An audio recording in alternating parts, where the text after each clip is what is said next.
Look at this landscape. Harsh, unforgiving, the land of fire and ice. We are used to thinking that the people who settled this island over 1,000 years ago were a match for this nature. Vikings, tall, blond, with cold blue eyes. Warriors who sailed from Norway to build a new world. We imagine their society as monolithic, pure, Scandinavian. But what if I told you that the foundation of this world was built on a lie? A few years ago, the genetic company Decode Genetics conducted the most massive DNA study of modern Icelanders. They wanted to find the pure Viking gene, and they found it, but only halfway. When scientists analyzed the Y chromosome, passed from father to son, the result was predictable. 80% of male ancestors were indeed Scandinavians, Norwegians, Swedes, Danes, conquerors. But when they looked at the mitochondrial DNA, that which is passed only from the mother, they were left speechless. The numbers didn't add up. The history we were told in school collapsed. Over 62% of the female founders of the Icelandic population were not Vikings. They were Celts. Women from Ireland, Scotland, Wales. How did they get there? They weren't tourists. They weren't wives who came for love. They were trophies. We view the Viking Age through the lens of male power, swords, longships, battles. But we are missing half the story. The story of how thousands of women were ripped from their homes and thrown into the holds of ships. But the most incredible part isn't that they were kidnapped. The most incredible part is that these disenfranchised slaves, considered nothing more than livestock that speaks, staged a quiet revolution. They changed the religion, language, and culture of their masters. They became the mothers of a new nation. How could a slave conquer a Viking without ever picking up a sword? Today, we uncovered the darkest and most fascinating secret of the North. Part 1. The Day the World Ended. To understand the horror of what happened, we need to stop looking at history from a bird's-eye view and come down to earth. Imagine, the year is 840, the coast of Ireland. You are Ethne. You are 16 years old. You are a blacksmith's daughter. Your life is simple. You know your village, the church bell in the morning, and the face of the neighbor you will likely marry next autumn. Your world is safe. Your world is understood. But everything changes in a single second. A Viking attack was never like a fair battle. It was a blitzkrieg, shock and awe. They came from the sea faster than the gates could be closed. Men were killed immediately, the elderly too. They are useless, they are extra mouths to feed. But the women were herded into the center of the village. And here, the first stage of selection began.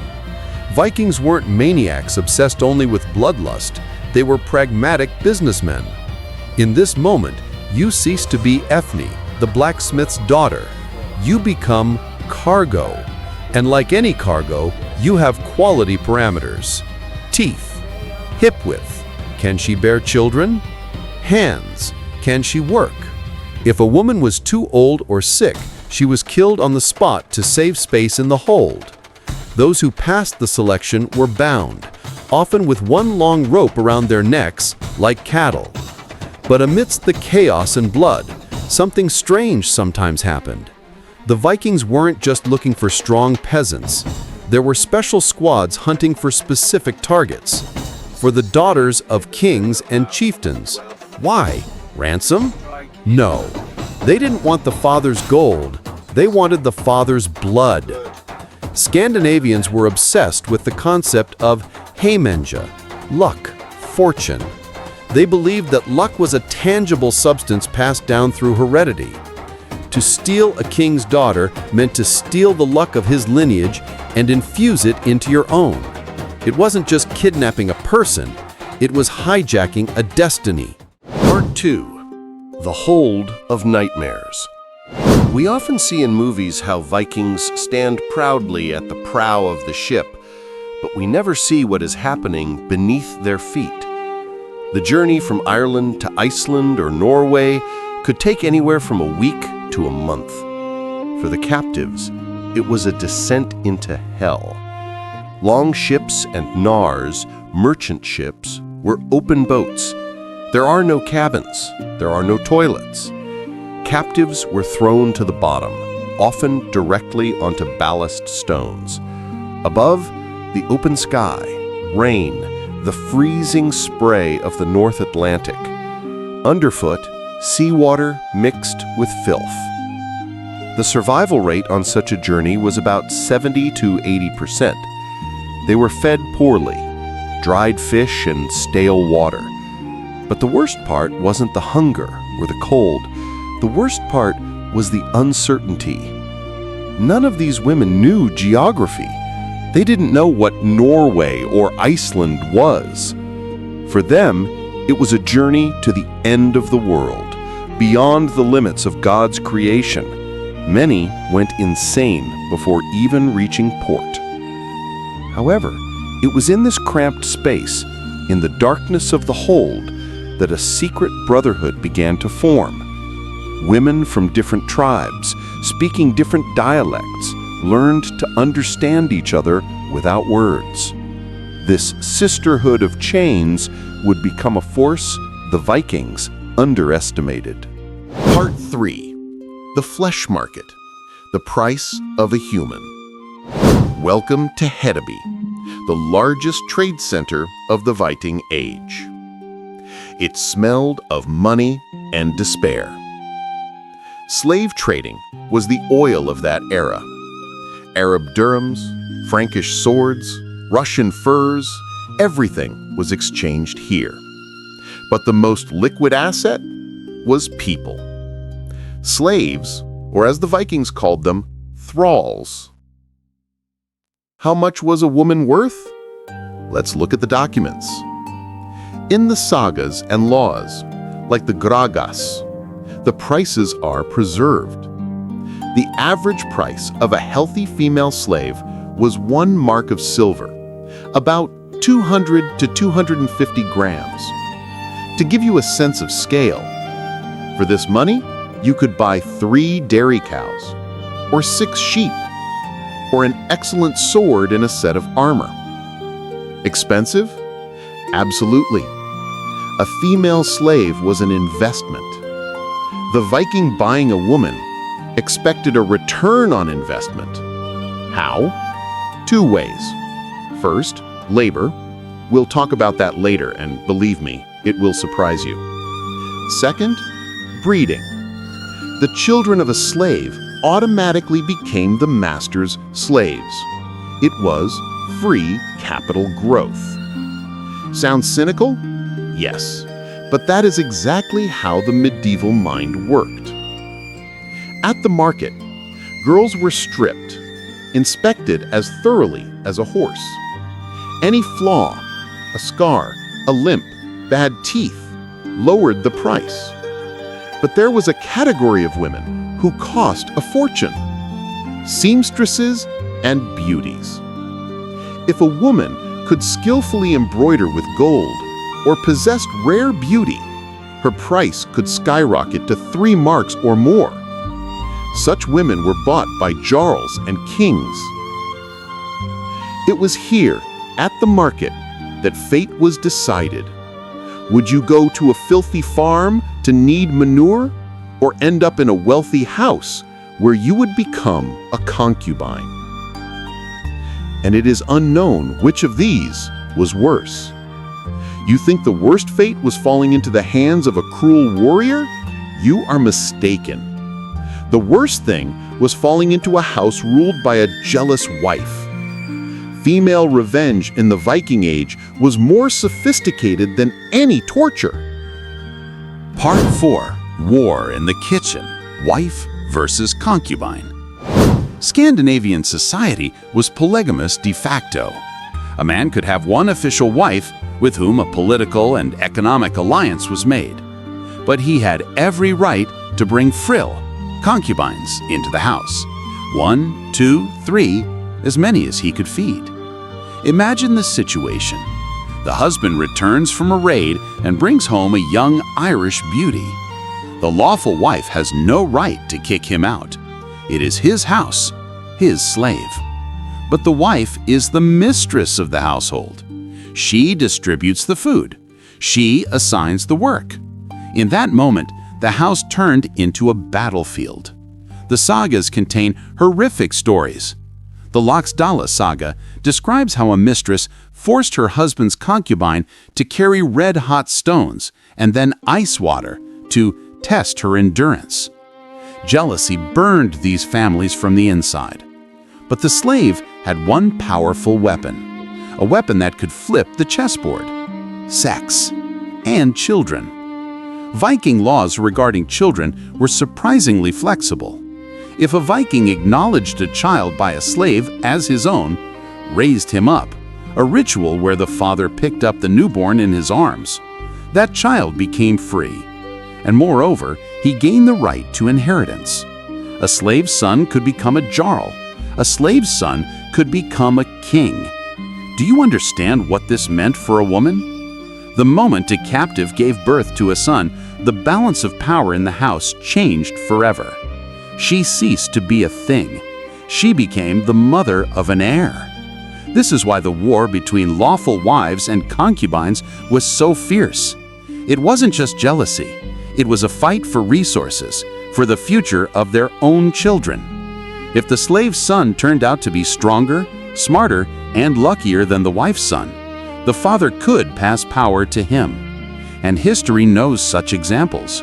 The most striking of them is a story that sounds like a Hollywood script, but is pure truth. Part 5. The Saga of Melkorka. Silence is a weapon. This is the key story of our video. It is recorded in the Laxdala saga.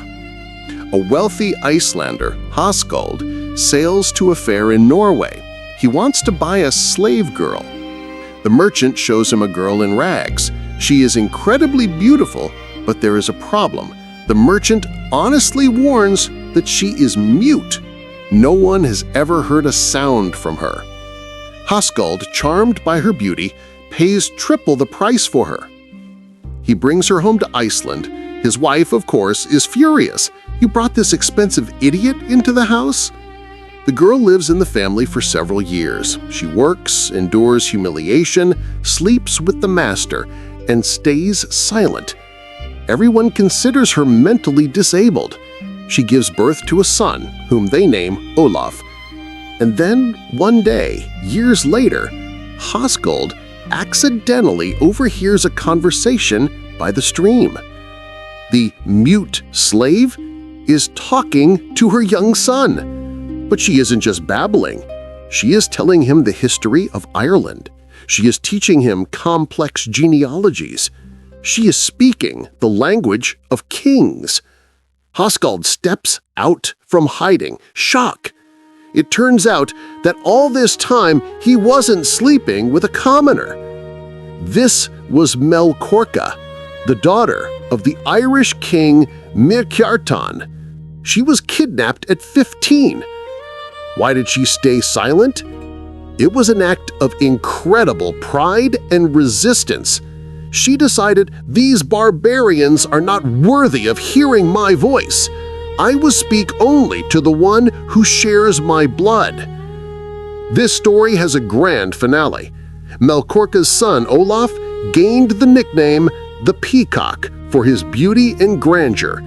He became one of the most powerful men in Iceland. He traveled to Ireland, met his grandfather the king, and was recognized by him. Think about the irony. A slave woman, considered a mute fool, genetically and culturally ennobled the rough lineage of Icelandic farmers. And there were thousands of Melkorkas. They weren't all princesses, but they were carriers of a different, older culture. And they passed this culture to their children, while the fathers were polishing their swords. Part 6. The Technology of Power. Sails and wool. Why were the Vikings able to terrorize Europe? Because they had the best ships, fast, light, capable of crossing oceans. But a ship without a sail is just a pile of logs. We admire the carpenters who built the longships, but we forget those who made these ships alive. Sail production was a colossal industry. Pay attention to this fact. To make one sail of 100 square meters, it took about 2,000 hours of labor. That is a year of work for one weaver with no days off. And Viking fleets numbered in the hundreds. Where did these thousands of man-hours come from? The answer is captive women. Viking Age Iceland turned into a giant textile factory. Men didn't bring home slaves just for status. They needed working hands to produce wadmal, woolen cloth. Wadmal became currency. Taxes were paid in it. Wargild, or blood money for murders, was paid in it. Land was bought with it. The Viking economy rested on female shoulders. Celtic women, considered the best weavers in Europe, were the engine of this industry. While husbands raided monasteries, their captives wove the sails that carried those ships to new shores. It was a closed loop of violence and production. The Vikings thought they had conquered these women, but in reality, these women were slowly but surely changing the Vikings themselves from the inside, and their strongest weapon was invisible. It was faith. Part 7. The Trojan Horse of Christianity. Scandinavia remained pagan longer than anywhere else in Europe. Odin, Thor, Valhalla, it seemed unshakable. Officially, the baptism of the North happened from the top down by the decree of kings around the year 1000. But archaeology tells a different story. Christian symbols appear in female graves long before the official conversion. Captives from Ireland and England were Christians. Thrown into a pagan hell, they clung to their faith like a life raft. They couldn't build churches, but they could sing lullabies. They told their children not about bloody battles, but about a merciful God who loves everyone. Children are sponges. Growing up, these sons of Vikings outwardly remained fierce warriors, but inside, a seed of doubt about the old gods had already been planted. Historians call this infiltration from below. The captive women prepared the soil for Scandinavia to become part of Christian Europe. They softened the morals of the North. Soft power proved more effective than the axe. Part 8. The Unexpected Bonus. The Shadow of Death. I don't want you to get the impression that the story of captives is entirely one of romance and secret influence. There was another side, absolutely nightmarish. We know about it thanks to the Arab traveler Ibn Fadlan, who met Vikings on the Volga in 922. He described the funeral of a noble chieftain. Together with the chieftain, one of his girls had to be burned. Ibn Fadlan describes an old woman they called the Angel of Death. She was the priestess leading the ritual. The girl was fed a narcotic brew. She was led from tent to tent where men made love to her in farewell. And then the Angel of Death looped a rope around her neck and two men pulled the ends. At the same time, the old woman plunged a dagger between her ribs. So that no one would hear the screams, warriors beat sticks against their shields. This, too, was the reality for captive women. Not everyone became a Melkorka. Many became ash on the funeral pyres of their masters. Their names have been erased. Their voices were drowned out by the beating of shields. But their DNA lives on in millions of people today. Conclusion. We started with DNA. We will end with it. Today's Icelanders are a living monument to that era. In their veins flows the blood of conquerors and the blood of slaves, the blood of murderers and the blood of saints. The captive women of the Vikings didn't write books, they didn't build castles, but they did something greater. They survived. And by surviving, they rewrote the cultural code of an entire civilization. They proved that even in the hold of a slave ship, one can retain human dignity and in the end, win. But do you know who we spoke very little about today? The male slaves, the thralls. Their fate was completely different. They were used as disposable material. They were castrated, they were sacrificed by the thousands, and unlike the women, they left almost no descendants. This is the most brutal page of Viking history that museums stay silent about. Do you want to know how the great Viking cities were actually built on the bones of male slaves? And why the word Slav and slave are so similar in English? If so, get this video to 10,000 likes, and I will make an episode that will make your hair stand on end. Subscribe. We speak the truth about the past here.